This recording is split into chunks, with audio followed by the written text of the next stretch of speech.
जोरदार तरीके कन्ने जय घोष करगे। बोलो भारत माता की, भारत माता की, भारत माता की। अमर शहीद जोड़ियां, जोड़ियां के शहीद, जोड़ियां के शहीद, भारत माता की। आज के इस कार्यक्रम में जो कि जम्मू के इस पवित्र भूमि जोड़ियां, जो कि शहीदों की भूमि है, बिल्कुल बॉर्डर के ऊपर, यहां सन 1953 18 मार्च 31 जनवरी के दिन जो हमारे वीर बलिदानियों ने देश के लिए, अपनी मातृभूमि के लिए अपना सर्वस्व अर्पण किया, ऐसे महान भावों को हम शत शत नमन करते हैं, कोटि कोटि वंदन करते हैं, सलूट करते हैं। हर वर्ष की तरह यहां जोड़ियां की इस पवित्र भूमि में आज फिर से हमें ये सुअवसर यहां की समिति ने दिया, जो कि प्रजा परिषद मेमोरियल जो ट्रस्ट है, श्रीमान दलबीर सिंह चीफ जी और इनके सारे साथी सहयोगी। और आज के इस कार्यक्रम में मेरे साथ यहां हमारे बहुत ही मानयोग मार्गदर्शक श्रीमान पुरुषोत्तम दीदी जी, जम्मू कश्मीर सरकार में पूर्व उप मुख्यमंत्री रहे और भारतीय जनता पार्टी के हमारे शीर्षतम नेता जम्मू कश्मीर के डॉक्टर निर्मल सिंह जी, कविंद्र गुप्ता जी कुछ देर पहले यहीं थे, उनको कहीं जाना है, श्रीमान राजीव शर्मा साहब जो अखनूर के विधायक रहे, डॉक्टर कृष्ण भगत जी जो यहीं खोड़ छम के विधायक थे, और यहाँ के हमारे जिला के अध्यक्ष, मंडलों के अध्यक्ष, हमारे पार्टी के ज्येष्ठ श्रेष्ठ कार्यकर्ता, और पूर्व में एक नाम छूट गया, जम्मू कश्मीर सरकार में पूर्व मंत्री रहे, बहुत ही तेज तरार, आप सबके बहुत ही प्रिय और भारतीय जनता पार्टी जम्मू कश्मीर के इस वक्त उपाध्यक्ष के नाते से कार्य कर रहे श्रीमान श्यामलाल शर्मा साहब, और यहाँ तमाम सभी वरिष्ठ जो भारतीय जनता पार्टी के कार्यकर्ता बंधु हैं, जो यहाँ के सामाजिक कार्यकर्ता हैं, जो यहाँ के बहुत प्रबुद्ध जन हैं, यहाँ जिला परिषद, बीडीसी, डीडीसी, पंची, सरपंची, मोर्चों के कार्यकर्ता, आप सभी को मेरी तरफ से नमस्कार। साथियों, हम सब जानते हैं जम्मू कश्मीर वीरों की भूमि है, और जम्मू कश्मीर के अंदर छम जोड़ियां का ये जो सीमावर्ती क्षेत्र है, इसकी पहचान अपने आप में एक वीरों की पहचान के साथ जुड़ी। आज 31 जनवरी के दिन 1953 के उस प्रजा परिषद आंदोलन में शहीद हुए अमर शहीद वरयाम सिंह जी, अमर शहीद बलदेव सिंह जी, अमर शहीद साईं सिंह जी, अमर शहीद त्रिलोक सिंह जी, अमर शहीद बसंतराम जी, नानक चंद जी, और अमर शहीद मेला राम जी के श्री चरणों में मैं प्रणाम करता हूं, शत शत नमन करता हूं। ये वो दौर था जब देश हित में उस वक्त प्रजा परिषद के हमारे कार्यकर्ताओं ने जबरदस्त आंदोलन किया, और ये आंदोलन तिरंगे झंडे को बुलंद करने के लिए आंदोलन था। वो दौर था कि जम्मू कश्मीर से बाहर जाने के लिए आपको परमिट सिस्टम चाहिए होता था।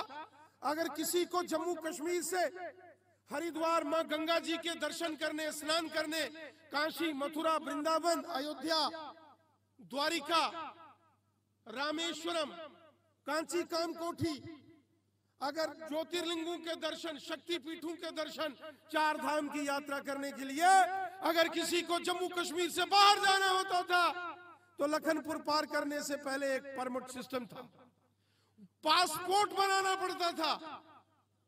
और अगर किसी को जम्मू कश्मीर से बाहर मां वैष्णो देवी जी के दर्शन करने, श्री अमरनाथ जी की यात्रा पर जाने, श्री बूढ़ा अमरनाथ जी की यात्रा पर जाना हो, या नंगाली साहब गुरुद्वारा साहब छठी पातशाही जाना हो, या शाहदारा शरीफ या हजरत बल दरगाह में जाना हो, तो उसको भी बाहर से आने के लिए यहां परमिट चाहिए होता था।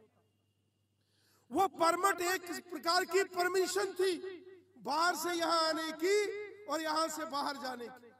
एक देश के अंदर दो सिस्टम थे, जम्मू कश्मीर से बाहर जाना और जम्मू कश्मीर के अंदर आना, आपको परमिट चाहिए, पासपोर्ट चाहिए। ये कैसा निजाम था कि एक देश के अंदर आदमी को एक जगह से दूसरी जगह जाना हो तो आपको पासपोर्ट चाहिए, परमिट चाहिए। उस वक्त के जो हमारे महान वीर बलिदानी थे डॉक्टर श्यामा प्रसाद मुखर्जी, उनके साथ अटल बिहारी वाजपेयी साहब, लाल कृष्ण आडवाणी जी जैसे असंख्य कार्यकर्ता, पूरे देश से उन्होंने आंदोलन शुरू किया। इस देश के अंदर एक विधान, एक प्रधान, एक निशान चाहिए और सिर्फ तिरंगा झंडा। यहाँ दो दो झंडे लगाए थे।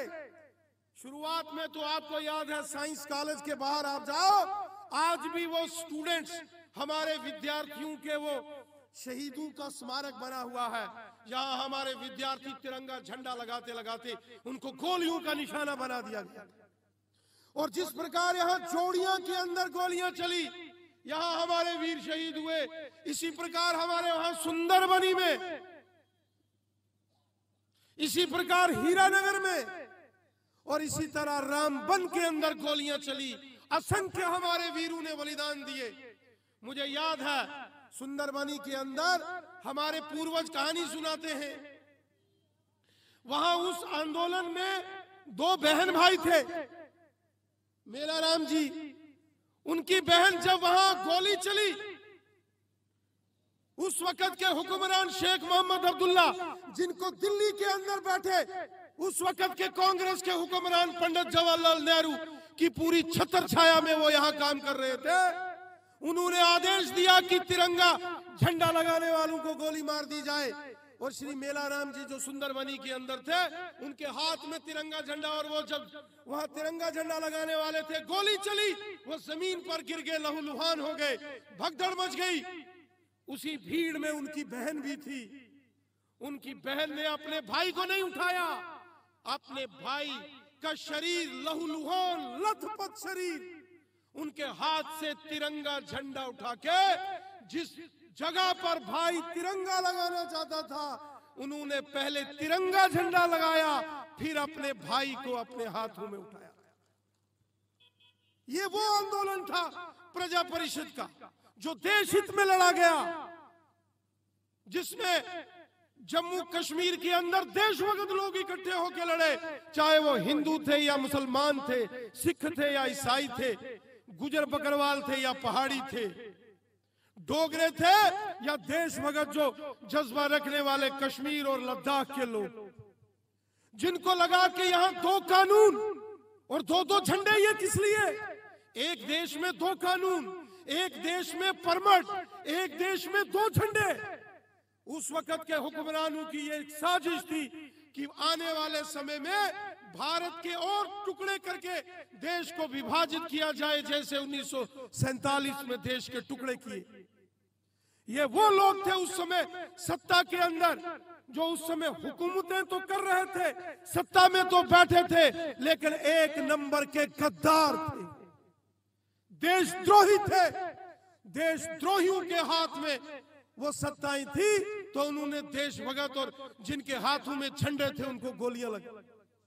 लेकिन जो प्रजा परिषद के हमारे शूरवीर थे, जो हमारे पूर्वज थे, जिन्होंने इस प्रकार से यहाँ कुर्बानियां दी, वो डटे रहे, हटे नहीं, डरे नहीं, डिगे नहीं।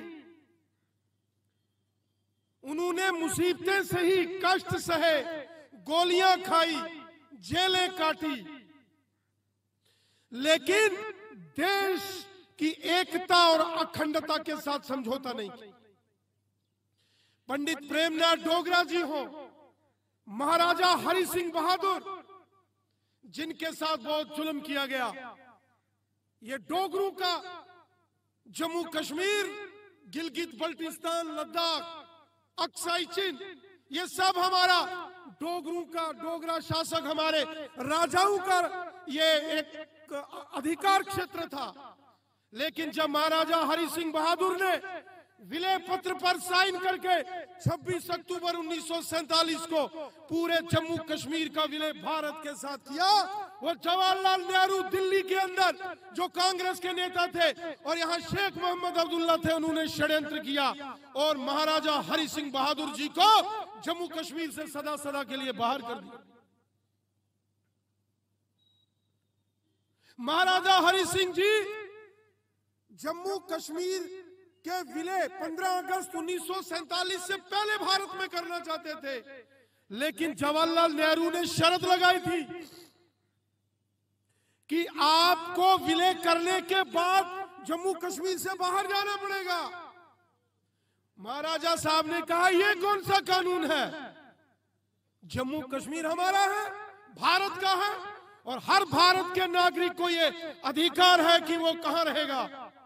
लेकिन षड्यंत्रकारी पंडित जवाहरलाल नेहरू और शेख मोहम्मद अब्दुल्ला ने महाराजा हरि सिंह जी के खिलाफ अत्याचार और जम्मू कश्मीर की जनता के खिलाफ षड्यंत्र की और विलय नहीं होने दिया।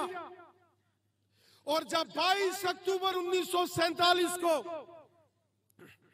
पाकिस्तान की सेना ने मीरपुर कोटली के अंदर हमला किया, भिंबर बाग, पलंदरी, देवा, बटाला, मुजफ्फराबाद और पाकिस्तान की सेनाएं जब बारामूला तक पहुंच गई, मोहम्मद मकबूल शेरवानी और मास्टर अब्दुल अहद लोन साहब जैसे जो हमारे वतन परस्त मुसलमान हैं, वो खड़े हो गए हाथों में तिरंगा झंडा लेके पाकिस्तानियों के खिलाफ। लेकिन जवाहरलाल नेहरू और शेख मोहम्मद अब्दुल्ला जो थे, उनको शर्म नहीं आई, वो देश के साथ गद्दारी करते रहे। अब चूंकि महाराजा हरि सिंह बहादुर जी की और जो राष्ट्रीय स्वयं सेवक संघ के हमारे पूजनीय दूसरे सरसंघ चालक थे, पूजनीय गुरु गोलवलकर जी, उनके साथ बहुत अच्छी दोस्ती थी गुरु गोलवलकर जी की और महाराजा हरि सिंह बहादुर की। तो सरदार पटेल जी ने विशेष जहाज से भोपाल से गुरु गोलवलकर जी को श्रीनगर भेजा था महाराजा हरि सिंह बहादुर जी के पास। और 2 दिन गुरु गोलवलकर जी जो आरएसएस के उस समय प्रमुख थे, उन्होंने महाराजा हरि सिंह जी से चर्चा की। उन्होंने कहा, ये नेहरू और शेख अब्दुल्ला ने तो गद्दारी की है, लेकिन देश हित में हमको निर्णय लेना है। तो महाराजा हरि सिंह बहादुर जी ने 26 अक्टूबर 1947 को जम्मू कश्मीर का विलय भारत में किया। लेकिन उसके बाद भी जब महाराजा साहब को यहां से बाहर कर दिया गया, यहां षड्यंत्र कम नहीं किए इन्होंने। 2-2 झंडे, 2-2 कानून और परमिट सिस्टम लगा दिया। तब उस वक्त के हमारे जो महान हमारे नेता थे, पंडित प्रेमनाथ डोगरा जी और महाराजा हरि सिंह बहादुर और श्यामा प्रसाद मुखर्जी जी की दिल्ली में बैठक हुई और दिल्ली में तय हुआ कि जम्मू कश्मीर के अंदर एक प्रचंड आंदोलन होगा। और वो आंदोलन प्रजा परिषद के बैनर के तले लड़ा गया, जिसमें जोड़ियां के भी वीरों ने अपना बलिदान दिया, उस महायज्ञ में अपनी कुर्बानियां दी।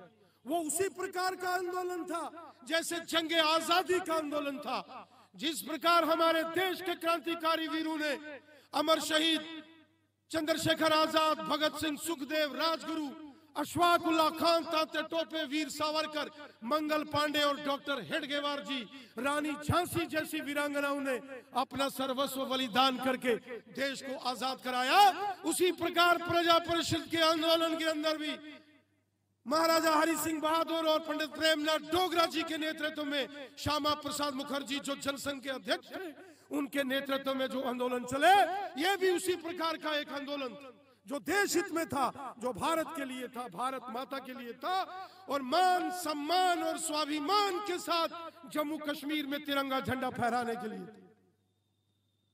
उस महासंग्राम में अपनी कुर्बानियां देने वाले सभी वीरों को हम नमन करते हैं और ये उन्हीं वीरों का परिणाम है कि आज जम्मू कश्मीर के अंदर सिर्फ तिरंगा झंडा है और वो सारी धाराएं, वो 2-2 कानून और 2-2 परमिट वो सब समाप्त कर दिए, रख दिए हमारे माननीय प्रधानमंत्री नरेंद्र मोदी साहब ने 5 अगस्त 2019।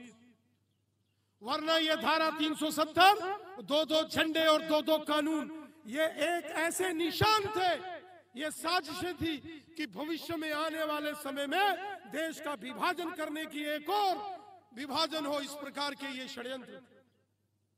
और हमारे पूर्वज जानते थे, इसलिए हमारे पूर्वजों ने 1953 से लेके इस प्रकार के एजिटेशन किए। ये हमारे लिए सौभाग्य की बात है कि आज भी हमारे नौजवानों के रगों में दौड़ने वाला खून क्रांतिकारी खून है। हमारे जम्मू कश्मीर का बच्चा बच्चा देशभक्त है। हमारे जम्मू कश्मीर के बच्चे बच्चे के दिल में देशभक्ति का जज्बा है। जम्मू कश्मीर का बच्चा बच्चा अपने तिरंगे झंडे और अपनी भारत माता से अटूट अथाह प्यार करता है।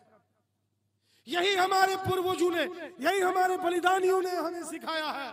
ये हमारी धरोहर है, इसको हमको संजो के रखना है। मैं आज के इस पावन दिन अपने उन महान स्वतंत्रता सेनानियों, उन बलिदानियों, उन प्रजा परिषद के आंदोलनकारियों को नमन करता हूं, शत नमन करता हूं, जिन्होंने अपना सब कुछ त्याग कर, अपना सब सुख सुविधाएं, परिवार सब त्याग करके देश हित में तिरंगे झंडे की खातिर अपने बलिदान दिए और चले गए। तो उन्हीं के बलिदानों से, उन्हीं की त्याग तपस्या के कारण आज हम यहाँ खड़े।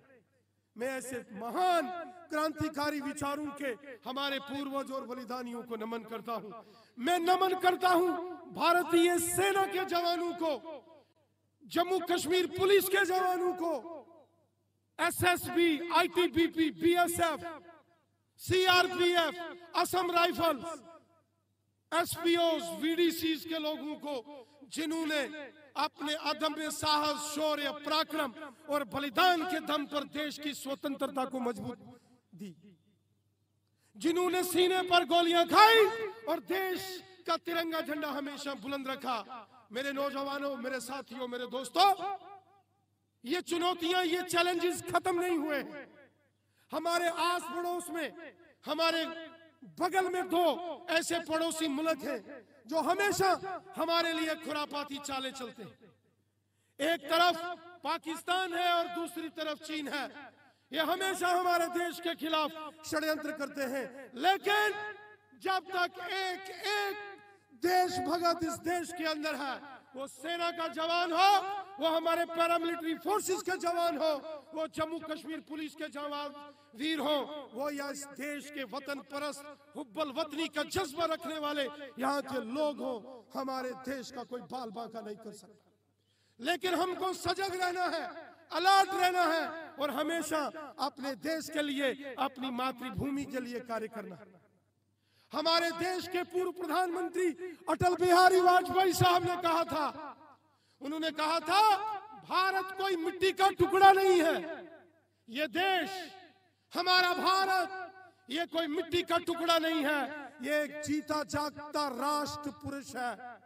इसका कंकर कंकर शंकर है। ये अर्पण की भूमि है, ये तर्पण की भूमि है। हम जिएंगे तो इसके लिए और हम मरेंगे तो इसके लिए, और मरने के बाद गंगा जल में प्रवाहित गंगा नदी में हमारी हड्डियों को अगर कोई आवाज, कान लगाकर आवाज सुनेगा तो उनकी आवाज भी आएगी, भारत माता की जय जयकार करती। ये देश हमारी पुण्य भूमि, हमारी मातृभूमि है, हमारी कर्म भूमि है। इसलिए हमने अपने देश, अपनी मातृभूमि के लिए सदैव सेवा भाव से कार्य करना है, एक सैनिक की तरह काम करना है, जिसके लिए अपना देश सर्वोपरि होता है।